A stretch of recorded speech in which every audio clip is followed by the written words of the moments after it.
Every semester, we like to feature a notable UH alum who has made a difference in our community. Reporter Cassie Ordonio recently sat down with a COVID survivor whose latest mission is to stop the spread of the disease. I'm here with the COVID survivor who happens to be a UH alum and current graduate student. Please welcome to the CSS Digital Studios, Lorenzo Finau-Cruz. Lorenzo, thank you for being with us here today. How are you doing today? Doing good. Thank you so much for having me. Early September, you tested positive for COVID-19. Can you please tell the audience what that experience was like for you? I just finished moving into my new apartment, and I had a small group over 9 people, which I consider small, and we were all just hanging out in the house to celebrate. And what happened is the next day, one of the friends that were there texted us and actually put everybody in a group text and said he just tested positive for COVID.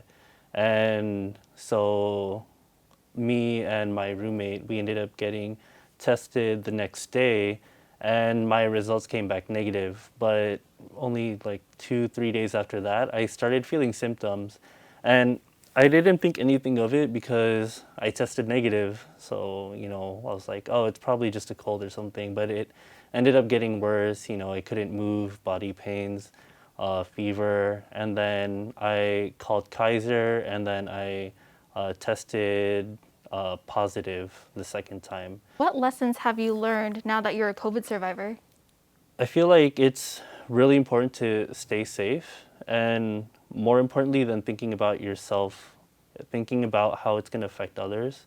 And when I was sick, I was literally just in my room for a whole week trying to, just thinking to myself. And I felt bad for my grandma at home who's worried about me, calling me every day, the people who had to take care of me, and, my family who kept messaging me. And I felt bad about how much I made them worry. Pacific Islanders make up 4% of the population, yet they make up 30% of COVID-related contractions and 16% of COVID-related deaths. How does that make you feel? It hurts, right? And, I've definitely heard that before. And I do have to admit that our culture is really a part of who we are, and really community is a big part of who we are. But at the same time, it's what's also harming us, right? So knowing that that is happening, it's really, you're kind of torn between, either choosing safety or your own communal identity. But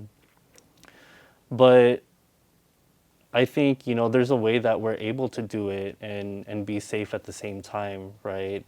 It's okay for now, cutting back or even doing things virtually, right? Challenging the narrative of what is space, like being close to each other, person to person, versus doing that over, electronics, which we have access to now. Another thing that's not brought up as much is that I see a lot of my people on the front lines, right? And a lot of times Pacific Islanders are blamed, like, you guys are always together, or you're not social distancing, not practicing these things. But when I go to supermarkets, or I go to essential businesses, or I go to security places, it's always Pacific Islanders that I see, right? It's always my people's faces over there.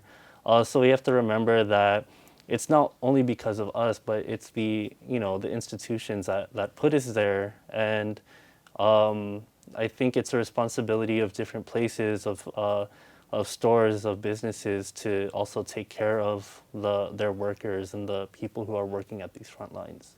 What's your advice for UH students who are graduating in the pandemic? My biggest piece of advice would be look for jobs or internships that you can do for social distancing.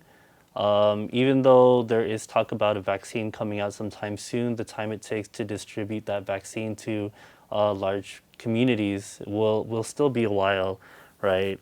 So really looking for ways that you can social distance, work at the same time, that will be really important to the community during the next few years. Thank you for sharing your story with us. Yeah, thank you so much for having me. I really appreciate it. And thanks for joining us on UHMTV.